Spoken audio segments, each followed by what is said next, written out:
Hello साथियों, स्वागत है आप सभी का आपके अपने प्लेटफॉर्म क्लियर सिविल एग्जाम पर।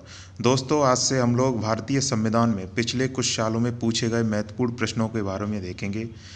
ये प्रश्न आपके वनडे एग्जाम्स जैसे कि राजस्व निरीक्षक लेखपाल, बीडीओ, गन्ना परिरक्षक, यूपी पुलिस कांस्टेबल इत्यादि में पूछे गए प्रश्न हैं।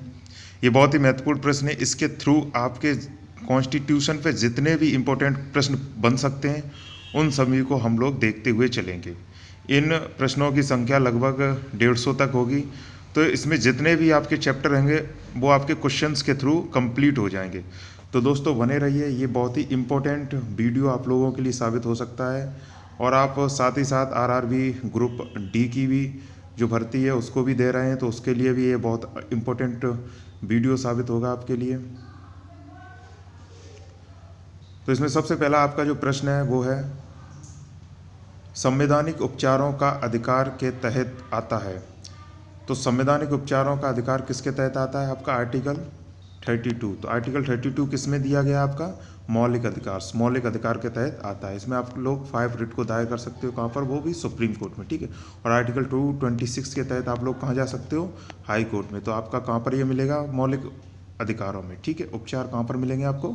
मौलिक अधिकार में। अगला क्वेश्चन है क्वेश्चन नंबर 2, वर्ग ए और वर्ग 2 में मिलान करना आप लोगों को, ठीक है। तो इसमें कैसे आपका होगा? तो इसमें पहला है ऑप्शन प्रभुत्व संपन्न, दूसरा है प्रजातांत्रिक, तीसरा है धर्मनिरपेक्ष, चौथा है भाईचारा। तो आपका जो प्रभुत्व संपन्न होगा इसको हम लोगों को बाहरी एवं आंतरिक मामलों में निर्णय लेने का सर्वोच्च अधिकार होना चाहिए, यानी कि सोवरेन होना। हम लोगों पर किसी बाहरी देश का अधिकार ना हो, हम लोग स्वयं अपने आप के निर्णय लेने में सक्षम हो। तो इसका मतलब ये हुआ, ठीक है। दूसरा है प्रजातांत्रिक, यानी कि डेमोक्रेटिक कंट्री है, लोग अपने नेताओं को खुद चुन सकते हैं, अपनी सरकार को खुद चुन सकते हैं। तो इसका मतलब ये हुआ कि लोगों को समान राजनीतिक अधिकार प्राप्त हो, ठीक है। धर्मनिरपेक्ष, यानी कि सभी राज्यों को बराबर की मान्यता प्राप्त हो। तो इसमें आपका हो जाएगा सभी नागरिक, इसमें डी हो जाएगा, दूसरे का डी, तीसरे का डी हो जाएगा। और भाईचारे का मतलब सभी को एक परिवार के सदस्य के रूप में रहना चाहिए, ठीक है। तो प्रभुत्व संपन्न का मतलब होता है किसी दूसरे का हमारे ऊपर अधिकार ना हो। प्रजातांत्रिक यानी लोगों की स्वयं सरकार चुनने का अधिकार प्राप्त हो। धर्मनिरपेक्ष यानी कि सभी के धर्म बराबर हों। और भाईचारा, एक परिवार की तरह लोग रहते हों, ठीक है। अगला क्वेश्चन है क्वेश्चन नंबर 3, निम्नलिखित में से किसको संविधान की आत्मा कहा गया है? तो संविधान की आत्मा किसको कहा गया है? आपका प्रस्तावना को। प्रस्तावना यानी कि उद्देशिका, आपकी उद्देशिका एक तरीके से कॉन्स्टिट्यूशन का ही भाग होता है। ये कॉन्स्टिट्यूशन को जो आपके पूरे को संक्षिप्त रूप में बताता है कि हमारे जो कॉन्स्टिट्यूशन में प्रावधान दिए हैं उनका एक संक्षिप्त प्रारूप है उद्देशिका। इसमें आपको भारत के बारे में समाजवाद, लोकतांत्रिक, गणराज्य, प्रभु संप्रभुता के बारे में बताया गया तथा हमारे जस्टिस, लिबर्टी, फ्रेटर्निटी किस तरीके से हम लोगों की सुरक्षित हो, ये सब के बारे में भी हम लोगों को काम बताया गया है उद्देशिका में। इसके साथ साथ हम लोगों को ये भी बताया गया है कि 26 नवंबर 1949 को अपना कॉन्स्टिट्यूशन बन करके तैयार हुआ था। तो ये हम लोग सब कहाँ से प्राप्त करते हैं? अपना प्रस्तावना से। तो इसलिए हम लोग इसको संविधान की आत्मा भी कहते हैं। अगला क्वेश्चन है, अंतर्राष्ट्रीय शांति और सुरक्षा को बढ़ावा देने से संबंधित प्रावधान भारतीय संविधान के निम्नलिखित में से किसके एक भाग के रूप में उल्लिखित है? तो ये आपका उल्लिखित कहाँ पर? राज्य के नीति निर्देशक सिद्धांत में, यानी कि आर्टिकल 51 आपका जो है ना, ये आपका बताता है कि हम लोग किस तरीके से अंतर्राष्ट्रीय शांति और सुरक्षा के बारे में बढ़ावा दे सकते हैं। नीति निर्देशक तत्व में आर्टिकल 51 में है, ठीक है। अगला क्वेश्चन है क्वेश्चन नंबर 5, भारत के संविधान का निम्नलिखित में से कौन सा अनुच्छेद ग्राम पंचायतों से संबंधित है? तो ग्राम पंचायतों से संबंधित जो आपका आर्टिकल है वो आर्टिकल 14 है। तो इसमें ऑप्शन ए सही हो जाएगा। और आर्टिकल 14 में मतलब नीति निर्देशक तत्व में बताया गया था कि ग्राम पंचायत का गठन होना है, लेकिन इसका गठन आपका किसके तहत हुआ था? 73rd कॉन्स्टिट्यूशनल अमेंडमेंट एक्ट 1993 में हुआ था, ठीक है। तो पंचायती राज का गठन 73rd कॉन्स्टिट्यूशन अमेंडमेंट के तहत हुआ था, जो आपका आर्टिकल 243 से लेकर के 243 ओ तक है, ठीक है। 243 ओ तक है, ओके। अगला क्वेश्चन क्वेश्चन नंबर 6, निम्नलिखित में से कौन सा एक राज्य का नीति निर्देशक सिद्धांत संविधान के बाद में जोड़ा गया है? तो तो संविधान के बाद में कौन सा जोड़ा गया है? देखो वैसे जोड़े तो 2-3 गए हैं, लेकिन यहाँ पर जो ऑप्शन के हिसाब से देखा जाएगा तो आपका हो जाएगा मुफ्त कानूनी सलाह। ठीक है, मुफ्त कानूनी सलाह ये आर्टिकल 39A में है। अगला क्वेश्चन है, समान वेतन भारत के संविधान में सुनिश्चित किया गया है। तो समान कार्य के लिए समान वेतन अपना राज्य के नीति निर्देशक सिद्धांतों का अंग है। मतलब जहाँ पर कोई लोग अगर समान कार्य कर रहे हैं तो उनको बिना जात बिना धर्म के भेदभाव किए हुए समान वेतन दिया जाएगा। यहाँ पर किसी तरीके का भेदभाव नहीं हो सकता। ठीक है, तो कहाँ पर दिया है? आपका नीति निर्देशक तत्व में। अगला क्वेश्चन है क्वेश्चन नंबर 8, भारत के संविधान में कल्याणकारी राज्य। तो कल्याणकारी राज्य का मतलब ही आपका हुआ राज्य के नीति निर्देशक तत्व। अगर जो भी राज्य के नीति निर्देशक तत्व हैं आर्टिकल 35 से लेकर आर्टिकल 51 तक, अगर इनको भारतीय संविधान अगर इनको भारत की सरकार लागू कर दे तो भारत एक कल्याणकारी राज्य के रूप में स्थापित हो जाएगा। भारत के कोई भी लोग, ना तो उनमें असमानताएं रहेंगी ना गरीबी रहेगी, लोग एक अच्छा जीवन यापन करेंगे अगर नीति निर्देशक तत्व को अच्छे से अपना लिया जाए। इसीलिए इसको कल्याणकारी राज्य का आदर्श माना गया है। ठीक है, अगला क्वेश्चन है क्वेश्चन नंबर 9, निम्नलिखित में से किसने पहले 1935 में संविधान सभा का सुझाव प्रस्ताव किया था? तो संविधान सभा का सर्वप्रथम सुझाव प्रस्ताव किया था आपका कम्युनिस्ट लीडर थे M.N. रॉय। मानवेंद्र नाथ रॉय ने सर्वप्रथम कॉन्स्टिट्यूशन यानी कि संविधान सभा बनाने का सुझाव दिया था। ठीक है, अगला क्वेश्चन है क्वेश्चन नंबर 10, संविधान सभा की अल्पसंख्यकों की उपसमिति के अध्यक्ष का नाम बताएं। यानी कि जो अल्पसंख्यकों के लिए संविधान सभा में समिति बनाई गई थी, उनके जो आपके अध्यक्ष थे वो थे H.C. मुखर्जी। H.C. मुखर्जी आपके अध्यक्ष थे अल्पसंख्यकों की उपसमिति के। ठीक, अगला क्वेश्चन है क्वेश्चन नंबर 11, भारत का संविधान संविधान सभा द्वारा को अपनाया गया था और 26 जनवरी 1950 को लागू हुआ था। तो अपनाया गया था 26 नवंबर 1949 को, लेकिन लागू आपका हुआ था 26 जनवरी 1950। तो ऑप्शन सी आपका सही हो जाएगा। इस दिन क्यों नहीं, जो आपका 26 जनवरी 1950 को लागू किया गया था, क्योंकि आपका जो लाहौर अधिवेशन 1929 में हुआ था, इस टाइम कांग्रेस ने पूर्ण स्वराज की मांग की थी। इसी तारीख को एक आदर्श बनाते हुए हमारा जो संविधान लागू हुआ है वो 26 जनवरी 1950 को हुआ है। ठीक है, एक महीने बाद। अगला क्वेश्चन है क्वेश्चन नंबर 12, भारतीय संविधान सभा में कुल महिलाओं की संख्या कितनी थी? तो कुल महिलाओं की संख्या 15 थी। तो महिलाओं की संख्या 15 थी, लेकिन अगर ओवरऑल संख्या पूछी जाए तो आपकी 389 थी, जिसमें से 296 आपके डायरेक्टली चुन के आए थे और आपके 89 आपके रियासतों के द्वारा चुने गए थे और 296 आपके ब्रिटिश इंडिया के द्वारा चुने गए थे। 296 में 208 आपके कांग्रेस के थे और 73 आपके मुस्लिम लीग के थे और 15 आपके निर्दलीय तथा छोटी मोटी पार्टियों से चुने गए थे। तो टोटल कितने लोग थे, सदस्य थे? 389। उसमें से रियासतों के कितने थे? 89 और ब्रिटिश इंडिया के 290। इसी तरीके से कांग्रेस के 208 जीत करके आए थे और मुस्लिम लीग के 73। अगला क्वेश्चन है क्वेश्चन नंबर 14, ड्राफ्टिंग कमेटी का चेयरमैन कौन था? तो मसौदा समिति का आपका जो चेयरमैन थे वो थे आपके डॉक्टर बी आर अम्बेडकर। इसीलिए भारतीय संविधान के शिल्पकार इन्हीं को माना गया है। जो मसौदा तैयार किया था वो आपका डॉक्टर बी आर अम्बेडकर ने किया था। अगला क्वेश्चन नंबर 15 है, राजनीतिक प्रजातंत्र का तात्पर्य उस जीवन विधा से है जो जीवन में सैद्धांतिक रूप से, यानी कि ये कथन पूछा गया है, कथन किसका है? मतलब राजनीतिक प्रजातंत्र मतलब लोगों के द्वारा सरकार चुनने का ये एक जीवन विधा, ये किसने कहा था? तो ये आपका कहा था डॉक्टर बी आर अम्बेडकर साहब ने। ठीक, अगला क्वेश्चन है क्वेश्चन नंबर 16, भारतीय संविधान अपने नागरिकों को की समानता का वचन देता है। तो भारतीय नागरिकों को किसकी समानता मिलती है? आपकी समानता मिलेगी विचार रखने की और आपकी समानता मिलेगी अभिव्यक्ति को व्यक्त करने की। तो विचार रखना और अभिव्यक्ति की आज़ादी हम लोगों को प्राप्त है। इसकी समानता हम लोगों को कहाँ पर मिल रही है? उद्देशिका में। ठीक है, अगला क्वेश्चन है क्वेश्चन नंबर 17, संविधान सभा द्वारा भारतीय संविधान को कब पारित किया गया? ये रिपीटेड क्वेश्चन है। तो इसमें आपको पारित कब किया गया था? 26 नवंबर 1949 को लागू किया गया था 26 जनवरी 1950 को, जिस दिन हम लोग गणतंत्र हो गए थे। ठीक, अगला क्वेश्चन है क्वेश्चन नंबर 18, 1946 को अंतरिम सरकार में कार्यकारी परिषद के उपाध्यक्ष कौन थे? तो कार्यकारी परिषद के आपके उपाध्यक्ष थे sir Claude Auchinleck, C.H. Bhabha, C. Rajagopalachari, Jawaharlal Nehru. तो इसमें जो उपाध्यक्ष बनाए गए थे जवाहरलाल नेहरू। इसी उपाध्यक्ष पद पर रहते हुए उन्होंने 13 दिसंबर 1946 को 1946 को ऑब्जेक्टिव रेजोल्यूशन पास किया था। इसी ऑब्जेक्टिव रेजोल्यूशन के तहत अपना जो उद्देशिका या प्रस्तावना कहते हैं उसको पारित किया गया था 13 दिसंबर 1946 को। ठीक है, अगला क्वेश्चन नंबर है क्वेश्चन नंबर 19। भारतीय संविधान कितने शब्दों का बना है? तो भारतीय संविधान आपका टोटल बना है 1,17,369 शब्दों से बना है। 1,17,369 शब्दों से बना है। लेकिन ये जब अपना कॉन्स्टिट्यूशन बन के तैयार था उस समय का है। अब तुम्हें पता है जब अपना कॉन्स्टिट्यूशन बना था तब अपने टोटल आर्टिकल्स थे 395, लेकिन प्रेजेंट में देखा जाए तो अबाउट 485 कॉन्स्टिट्यूशन हो चुके हैं।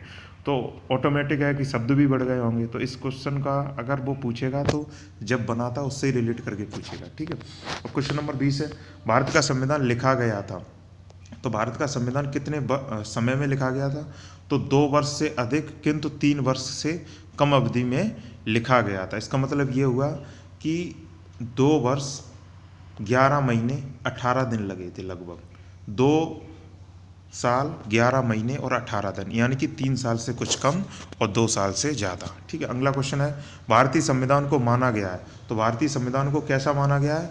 रूप विधान में संघीय एवं भावना में एकात्मक। यानी कि रूप से तो ये लगेगा ये संघीय ढांचा है, लेकिन अगर भावना इसकी देखोगे तो एकात्मक है। क्यों है? क्योंकि जो आपकी संघ की जो सरकार है उसको राज्य की सरकार की अपेक्षा में ज़्यादा पावर मिले हुए हैं। अगर इसकी विषय सूची देखें तो इनको कुल टोटल 100 सब्जेक्ट्स पर कार्य करने का प्रावधान है। इसी तरीके से जो राज्य है, राज्य को 61 विषयों पर कानून बनाने का अधिकार है। तो यहाँ पर भी समझ सकते हो कानून इनके ज़्यादा इनके पास, संघ के पास। इसी तरीके से अगर जब आपका आपातकाल लगेगा तो जितने भी राज्य के विषय होंगे वो आपके संघ के पास पहुँच जाते हैं।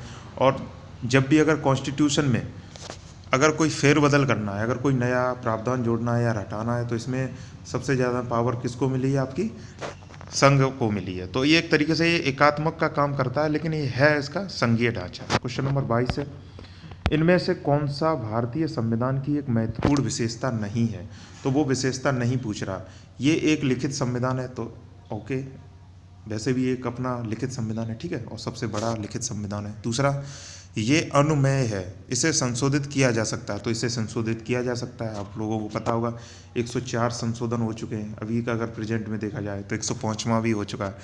ये एकल है क्योंकि केंद्र में अधिकृत शक्ति है, लेकिन ये संघीय भी है। तो एकल तथा संघीय सही है ये। क्वेश्चन नंबर डी है, इसे राज्य के राज्यपाल, सांसदों और विधायकों के परामर्श से संशोधित किया जा सकता है। तो अभी हमने क्या बताया था, इसको संशोधित करने का अधिकार सिर्फ और सिर्फ संघ को है, और वो भी आपका राष्ट्रपति के सिग्नेचर से होगा। ठीक है, तो इसमें राज्यपाल का कोई हाथ नहीं होता। तो ऑप्शन ये गलत हो जाएगा, ये अपने भारतीय संविधान का एक विशेषता नहीं है। और क्वेश्चन नंबर 23 देखते हैं, भारत में पंचायती राज स्थापित करने वाले प्रथम 2 राज्य कौन से थे? तो प्रथम 2 राज्य आपके थे राजस्थान और आंध्र प्रदेश। प्रथम 2 राज्य कौन से थे आपके? राजस्थान और आंध्र प्रदेश। इन्होंने आपका किया था 2 अक्टूबर 1900 हुआ था, उसके बाद आंध्र प्रदेश में हुआ था। ठीक है, किसकी कमेटी स्थापित की गई थी इसके लिए? ये कमेटी थी आपकी मेहता साहब। अगला क्वेश्चन है, पंचायती राज की पहली बार 2 अक्टूबर 1959 को दिनांक में पेश किया गया था किस जिले में? तो ये आपका जिला था नागौर जिला। कहाँ पर था ये? राजस्थान में। अगला क्वेश्चन नंबर है क्वेश्चन नंबर 25, किस राज्य में पंचायती राज प्रणाली नहीं है? तो पंचायती राज प्रणाली आपकी कहाँ नहीं है? नागालैंड में नहीं है, अभी भी ये नागालैंड में आपकी नहीं है। अगला क्वेश्चन नंबर है 26, भारत में पंचायती राज की त्रिस्तरीय व्यवस्था को अनुमोदन किस समिति के द्वारा किया गया था? तो ये आपकी समिति थी बलवंत राय मेहता साहब की कमेटी। ये आपकी स्थापित की गई थी 1957 में। इसने 2 साल बाद रिकमेंडेशन दी। इसने कहा था कि त्रिस्तरीय अपना ग्राम पंचायत होना चाहिए। सबसे निचले स्तर पर ग्राम सभा, उसके बाद आपका ब्लॉक समिति और फिर आपका जिला पंचायत। यहाँ पर आपके प्रधान वगैरह चुने जाएंगे, यहाँ से ब्लॉक प्रमुख वगैरह, और यहाँ से आपका जिला पंचायत सदस्य। तो 3 लेवल की सरकार बननी चाहिए।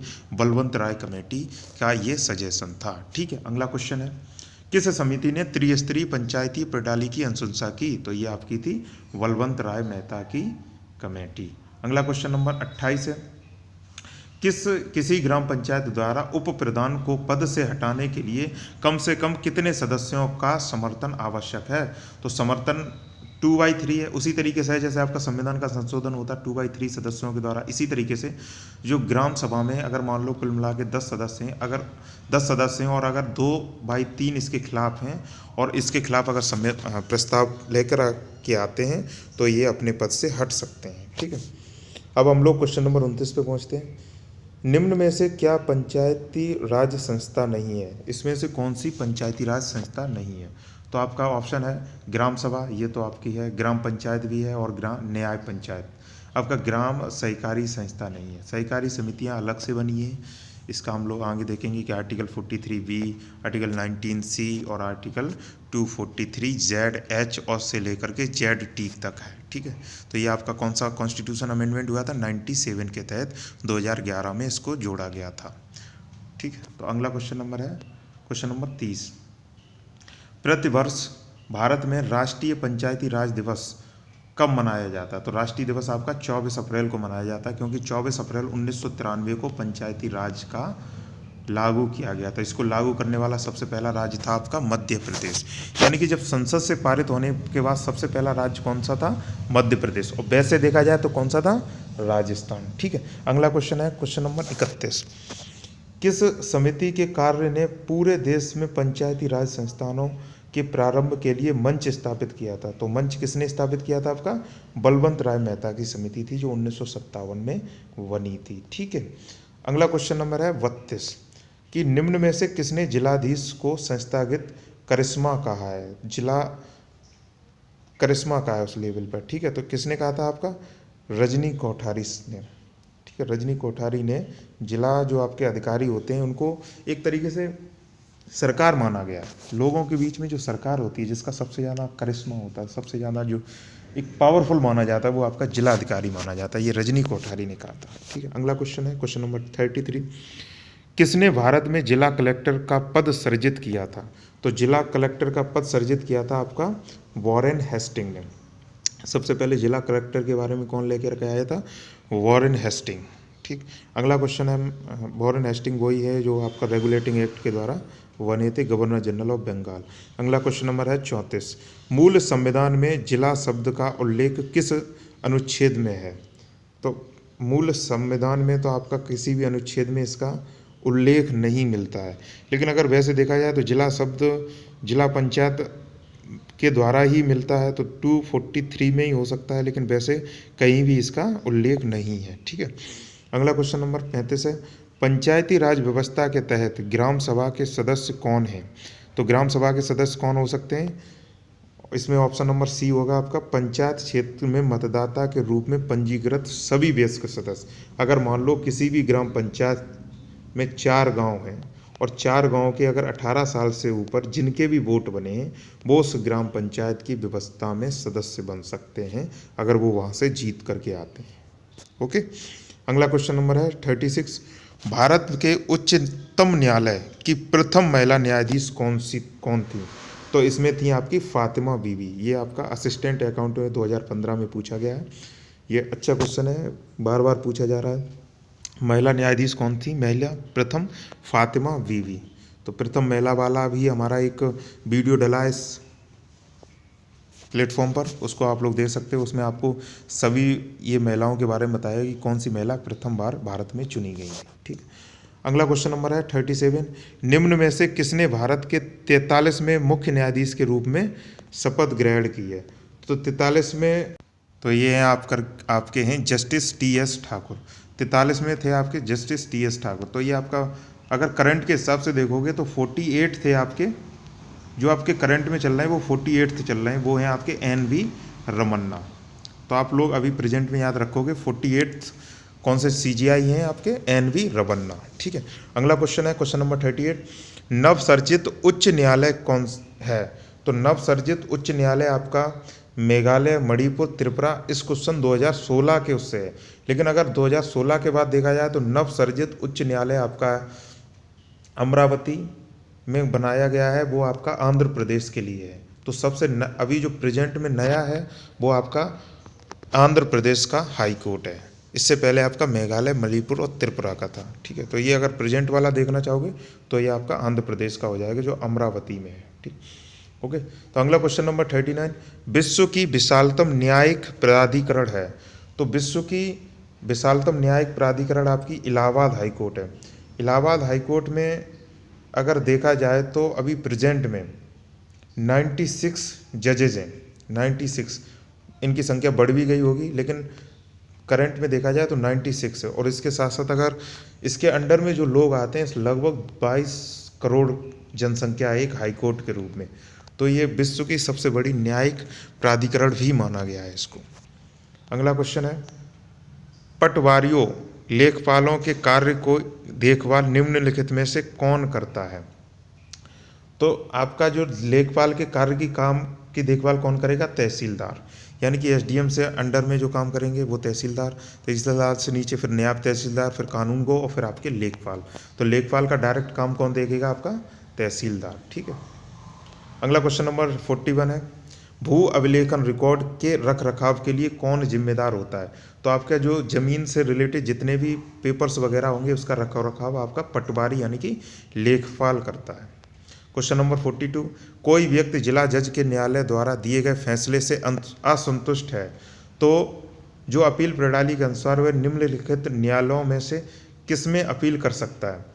तो आपकी जो देखो, सबसे पहले ये समझो जो अपनी न्यायिक प्रणाली है भारत की, वो आपकी 3 भागों में विभाजित है। सबसे ऊपर आपका होता है सुप्रीम कोर्ट, फिर है आपका हाई कोर्ट, फिर आपका है जिला कोर्ट, यानी कि जिला सत्र न्यायालय और जिला दीवानी न्यायालय। तो आप मान लो अगर जिला दीवानी न्यायालय या सत्र न्यायालय ने कोई निर्णय दिया और आप इससे संतुष्ट हैं तो आप लोग हाई कोर्ट में जा सकते हैं, और अगर हाई कोर्ट से असंतुष्ट हैं तो आप लोग सुप्रीम कोर्ट में जा सकते हैं। डायरेक्ट आप लोग सुप्रीम कोर्ट में नहीं जा सकते, पहले हाई कोर्ट में जाएंगे फिर सुप्रीम कोर्ट में। तो इस तरीके से अपना हायरार्की न्यायिक प्रणाली का चलता है। तो जिला के बाद कहाँ जाएंगे आप लोग? उच्च न्यायालय में। ठीक है। अगला क्वेश्चन है क्वेश्चन नंबर आपका 43, जिला प्रशासन का मुखिया होता है आपका डिस्ट्रिक्ट मजिस्ट्रेट यानी कि डीएम। अगला क्वेश्चन नंबर 44 है, जिला अधिकारी होता है भारतीय प्रशासनिक अधिकारी यानी कि आईएएस। ठीक। अगला क्वेश्चन है, भारतीय संविधान के अनुसार निम्नलिखित में से किसे अवशिष्ट शक्तियां प्रदान की गई हैं। तो आपकी जो अवशिष्ट शक्तियां प्रदान की गई हैं केंद्र सरकार को प्राप्त हुई हैं। ये अवशिष्ट शक्तियां आपकी केंद्र सरकार को आर्टिकल 248 के तहत प्राप्त हैं। जब हम लोग केंद्र और राज्य के संबंध, प्रशासनिक संबंध पढ़ते हैं आर्टिकल 245 से लेकर के 255 तक, तो उसमें जो आपका आर्टिकल 248 है उसके तहत अवशिष्ट शक्तियां केंद्र सरकार को दी गई हैं। अब केंद्र सरकार अवशिष्ट शक्तियों का मतलब क्या होता है?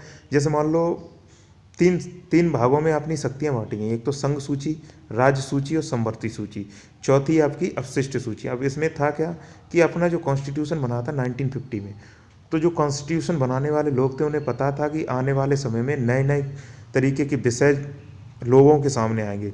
अब उन विषय में जब कानून बनाया जाएगा तो किसी न किसी को तो पावर दी जाएगी, तो वो पावर हम लोगों ने, जो आपके कानून बनाने या संविधान बनाने वाले लोग थे, उन्होंने केंद्र सरकार को प्रोवाइड की है, वो भी आर्टिकल 248 के तहत। ठीक है दोस्तों, उसको हम लोग कहते हैं अवशिष्ट शक्तियाँ।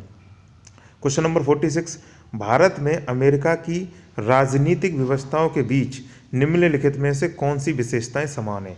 तो भारत और अमेरिका के बीच की समान शक्तियां पूछी हैं, विशेषताएं पूछी हैं, तो इसमें कौन सी है? अवशिष्ट शक्तियां केंद्र के पास हैं। तो देखो, भारत में तो अवशिष्ट शक्तियां केंद्र के पास हैं, लेकिन अमेरिका में ऐसा कुछ प्रावधान नहीं है, वहाँ पर राज्य भी उतना ही ताकतवर है। इसीलिए अमेरिका का जो संघ है वो सबसे मजबूत संघवाद माना गया है भारत से भी। तो यही क्वेश्चन, आप ये ऑप्शन गलत हो जाएगा। दूसरा, अवशिष्ट शक्तियां राज्यों के पास हैं, तो वहाँ राज्यों के पास है अमेरिका में, लेकिन भारत में ये केंद्र सरकार के पास है, तो ऑप्शन सी भी गलत हो गया आपका। क्वेश्चन नंबर 3, राष्ट्रपति के पास पॉकेट वीटो की शक्ति है, तो ये बिल्कुल सही है। और चौथा, उच्च सदन में कुछ मनोनीत सदस्य होते हैं। तो भारत में तो देखो 12 मनोनीत सदस्य होते हैं, लेकिन अमेरिका में प्रत्येक राज्य से 2 चुन के आते हैं, वहाँ पर कोई मनोनीत का प्रावधान नहीं है। लेकिन ये दूसरा क्वेश्चन, इसमें क्या है, तीसरा ऑप्शन क्या है, इसमें पॉकेट वीटो राष्ट्रपति के पास होता है। तो भारत के राष्ट्रपति के पास 3 तरीके के पावर होती है, जैसे उसमें हम लोग कहते हैं एक एब्सोल्यूट वीटो, दूसरा होता है सस्पेंसिव वीटो, और चौथा होता है, तीसरा होता है पॉकेट वीटो। तो पॉकेट वीटो आपका अमेरिका के राष्ट्रपति के पास भी है। क्वेश्चन नंबर 47, भारतीय संविधान के अनुसार आर्टिकल 243 वा के अधीन गठित ग्रामीण क्षेत्रों के लिए स्व सरकार की संस्था कौन सी है? तो बा के अधीन आपकी ग्राम सभा हो जाएगी, यानी कि सबको हम लोग कहेंगे ग्राम पंचायत। ठीक, अगला क्वेश्चन हो जाएगा क्वेश्चन नंबर 48, ग्राम पंचायत तंत्र के 3 स्तर होते हैं। ब्लॉक स्तर पर होता है पंचायत समिति, यानी कि ये जो दूसरे लेवल की आपकी सरकार होती है उसको हम लोग कहते हैं पंचायत समिति, यानी कि जो ब्लॉक स्तर पर बनती है। ओके दोस्तों, अगला क्वेश्चन है क्वेश्चन नंबर 49, भारतीय संविधान में पंचायती राज प्रणाली को वर्ष संशोधन में औपचारिक रूप दिया गया। तो कौन से वर्ष में औपचारिक रूप दिया गया? तो सबसे पहले ये समझो 73rd अमेंडमेंट एक्ट के द्वारा, संविधान संशोधन के द्वारा 1993 में इसको संवैधानिक दर्जा दिया गया। तो ये आपका ऑप्शन हो जाएगा डी, 1992 73rd अमेंडमेंट, यानी कि 1992 में ये हुआ था, लेकिन लागू आपका 1993 में हुआ था 24 अप्रैल से। क्वेश्चन नंबर 50 है, 27 अगस्त 2009 को भारत सरकार के केंद्रीय मंत्रिमंडल ने पंचायती राज संस्थानों PRI में महिलाओं के लिए आरक्षण की मंजूरी कितनी दे दी? अब आरक्षण में मंजूरी 50% दे दी है। ठीक है, इससे पहले आपकी कितनी होती थी? 33%। ओके दोस्तों, क्वेश्चन नंबर 51 है, इनमें से कौन सा भारत में पंचायती राज की त्रिस्तरीय प्रणाली का एक स्तर नहीं है? तो पंचायती स्तर का कौन नहीं है इसमें? नगर परिषद। नगर परिषद क्यों नहीं है? क्योंकि ये आपका नगर पालिका में, नगर पालिका की त्रिस्तरीय प्रणाली में आता है। तो नगर पालिका की अगर जो त्रिस्तरीय प्रणाली है उसमें आपका सबसे निचला स्तर होता है वो आपका नगर पंचायत, उसके ऊपर आपका नगर परिषद और फिर आपका होता है नगर निगम। तो नगर परिषद आपका जिला लेवल पर होता है, तो ये आपका नगर पालिका में होगा। ठीक है दोस्तों, अब अगला क्वेश्चन हम लोग देखते हैं। क्वेश्चन नंबर है 52, वर्ष 2018 में पंचायती राज की कौन सी सालगिरह मनाई गई? तो 2018 में कौन सी मनाई जाएगी? अगर 1993 से जोड़ोगे तो 25वीं। ठीक है, क्वेश्चन नंबर 53, भारत में महिलाओं के लिए आरक्षण उपलब्ध है। तो भारत में महिलाओं के लिए आरक्षण जो उपलब्ध है वो पंचायती राज निकायों में है, जो प्रेजेंट में 50% तक किसी किसी राज्य में पहुंच गया है। अब क्वेश्चन नंबर 54 है, जिला अधिकारी जिले का शासन चलाता है। तो इसमें कौन सा ऑप्शन सही हो जाएगा आपका? जिले के समस्त अधिकारियों की सहायता से। तो सहायता तो वैसे भी लेनी पड़ेगी सभी से, आपका SDM होता है, आपका ADM होगा, आपका यहाँ तक कि लेखपाल है, कानूनगो है, तहसीलदार है, नायब तहसीलदार है, CDO है, इन सब की मदद से ये जिला के शासन चलाता है। तो ये क्वेश्चन नंबर 54 था। क्वेश्चन नंबर 55 है, जिला प्रशासन के कार्यों में शामिल है।